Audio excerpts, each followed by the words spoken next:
जब जंगल और ज़मीन की बात होती है तो बरबस आदिवासी याद आते हैं। आदिवासी हैं कौन? इस धरती के हमारे पुरखे, हमारे पूर्वज। प्रकृति, जंगल, पहाड़, पानी के संरक्षक।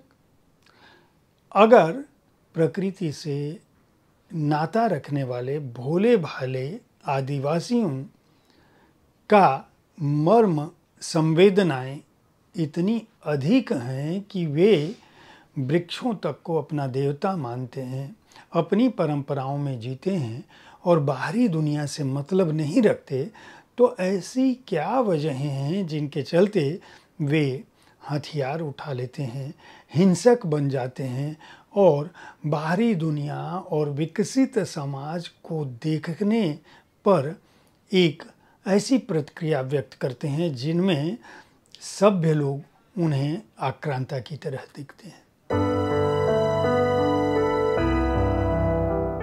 नमस्कार, आप देख रहे हैं साहित्य तक के बुक कैफे का एक दिन एक किताब कार्यक्रम। मैं हूं जयप्रकाश पांडे और आज मैं अजय सिंह राणा की पुस्तक मैं भी भारत के साथ उपस्थित हूं।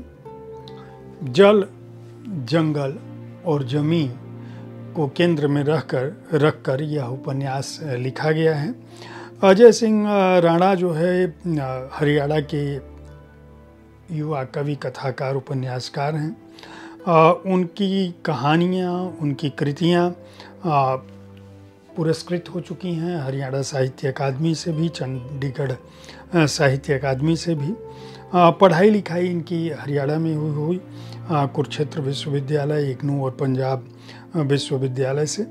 4 विषयों में भूगोल, शिक्षा शास्त्र, हिंदी साहित्य और मनोविज्ञान में स्नातकोत्तर किया है। इन्होंने बीएड की डिग्री ली है।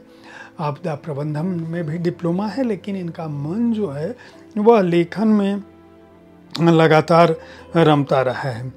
खाली घरों दे तेरे नाम इश्क उपन्यास में भी भारत से पहले प्रकाशित हो चुके हैं। दरअसल अजय सिंह राणा की जो लेखनी है वह भारत और भारतीयता को उन क्रांतिकारियों के सपनों के साथ जोड़ती है जिनके मन में मनुष्यता का विकास सबसे पहले रहा है।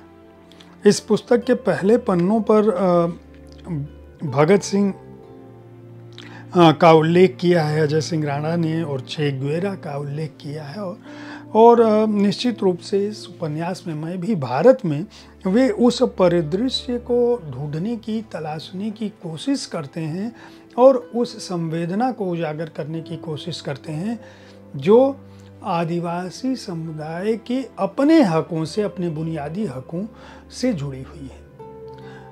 भारत में सभी लोग जानते हैं कि नक्सलवाद की समस्या एक बड़े इलाके में छत्तीसगढ़, उड़ीसा, पश्चिम बंगाल और उत्तर प्रदेश के भी कुछ हिस्सों में लगातार उनका प्रभाव आ रहा है। यहाँ तक कि अर्बन नक्सल उन लोगों को कहा जाता है जो लोग किसी न किसी रूप में सरकार की, सत्ता की, व्यवस्था की आलोचना करते हैं मनुष्यता के हक में। आखिर क्या वजह है कि यह समाज अपने ही वर्ग को अपना विरोधी मानता है? दूसरी तरफ नक्सलवाद या नक्सलवादी हिंसा का सहारा लेकर क्रांति की बात करते हैं और अपने अधिकार की बात करते हैं और विकास की हर उस धारा को जो जंगल से होकर गुजरती है उसका विरोध करते हैं। यह उपन्यास दरअसल अपने आप में उसी दौर की बात करता है। पहला अध्याय जो है बहती नदी का हिस्सा से शुरू होता है और इसकी शुरुआत ही एक हिंसक घटना से होती है कि कुल्हाड़ी से खून अभी रिस रिस कर जमीन पर टपक रहा था। वह थक कर नदी के किनारे बैठ गया। वह बहुत देर से जंगल में भटक रहा था। उसने पास बहती नदी के पानी को देखा। यहाँ से प्राकृतिक शुरुआत होती है और लौह अयस्क, यूरेनियम की खदानों और मिलों तक फैले गंदले नाले, मतलब विकास किस तरह से प्रकृति के चरित्र को, स्वरूप को नष्ट कर रहा है, वहाँ के जनजीवन को नष्ट कर रहा है और उस जनजीवन के नष्ट होने में किस तरह से वहाँ का रहवासी उग्र हो रहा है। यहाँ से यह बात शुरू होती है। बारिश है, उसमें जंगल का पानी है, जंगल की खामोशी है और जंगल का जो अंधाधुंध कटाई है खनिजों पदार्थों की खोज में, जो एक तरफ लोगों को जो उनको खोद रहे हैं, ज़मीन खोद रहे हैं, अयस्क निकाल रहे हैं, लौह निकाल रहे हैं, कोयला निकाल रहे हैं, उनको लगातार अमीर से अमीरतम करती जा रही है। दूसरी तरफ जो वहाँ के रहवासी हैं वो गरीब होते जा रहे हैं, उनकी बात कोई नहीं कर रहा है। वहाँ से ये शुरू करते हैं और आग के दरिया का मुंह धरती की ओर। पर आगे बढ़ते हुए वे आदिवासी परिवारों की सोच को लेकर, उनके मन में विचार और विमर्श को लेकर, अपने को बचाने के उनके संघर्ष को लेकर यह कहानी आगे बढ़ती है। इसमें बुद्ध राय शरण और विरंची नारायण जो पात्र हैं, उनके मार्फत एक तरह का पूरा बितान आदिवासी समुदाय का है। इस बीच प्रेम भी आता है, जमींदार भी आते हैं, पुलिस भी आती है, सरकार भी आती है, कोलकाता का बाजार भी आता है, प्रकृति का पूरा समुद्र का गर्जन भी आता है,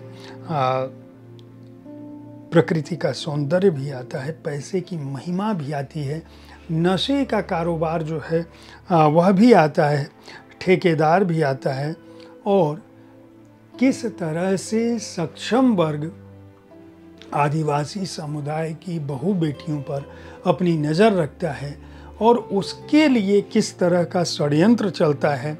जमींदार जो है किस तरह से दमन का प्रतीक है, साहूकार किस तरह से उस दमन का सबसे बड़ा पुर्जा है और सरकार किस तरह से उनकी पक्षधर है। कावेरी जो नायिका है वह किस तरह से अपने अस्तित्व को बचाने के लिए लगातार प्रयासरत रहती है। धनेश्वर जैसे पात्र भी बहुत कुछ कहते हैं, लेकिन दरअसल यह कहानी किसी एक जंगल की, किसी एक आदिवासी की, किसी एक आदिवासी पात्र की नहीं है। जब इसके पात्र कोलकाता जाते हैं, उनमें से पढ़ लिख कर कुछ लोग महानगरों में जाते हैं, तो वह अपनी कहानी को, अपनी ज़मीन को, अपने जंगल को, अपनी जड़ को किस तरह से तलाशते हैं और किस तरह से जानवरों से भी बदतर अपनी ज़मीन के प्रति निष्ठा रखने के बावजूद आदिवासियों को का दमन करने की कोशिश होती है। उनके आंदोलन को किस तरह से नक्सलवादी करार दिया जाता है, जबकि उनके मन में जो उनकी लाचारी है, जो उनकी बतौर व्यक्ति उनका जो अधिकार है, उसको कुचले जाने की जो कोशिश है, वह इस उपन्यास के हर पन्ने पर दिखाई पड़ता है। इस बात के लिए, इसके लेखन के लिए अजय सिंह राणा निश्चित रूप से बधाई के पात्र हैं कि उन्होंने एक बड़े बितान को, एक बड़े फलक को बहुत ही रोचक ढंग से, औपन्यासिक ढंग से सामने रखा है, जो बिना कोई नारा दिए उस वर्ग की बात करता है, उस आंदोलन की बात करता है, जिस पर निश्चित रूप से मानवीय ढंग से विचार किया जाना चाहिए। अजय सिंह राणा के उपन्यास में भी भारत, जल, जंगल और ज़मीन का मूल्य जो है 350 रुपये है। इसे नोशन प्रेस के द्वारा एक्सप्रेस पब्लिशिंग ने प्रकाशित किया है। उम्मीद है साहित्य तक का यह एपिसोड आपको पसंद आया होगा। इस कार्यक्रम में मैं विविध विधाओं की पुस्तकों के साथ इसीलिए आपके पास पहुंचता हूं, ताकि आप उन पुस्तकों का चुनाव कर सकें जिन्हें आप पढ़ना चाहते हैं। कल ठीक इसी समय ऐसी ही किसी एक कृति के साथ फिर मिलूंगा। देखते रहिए साहित्य तक। धन्यवाद।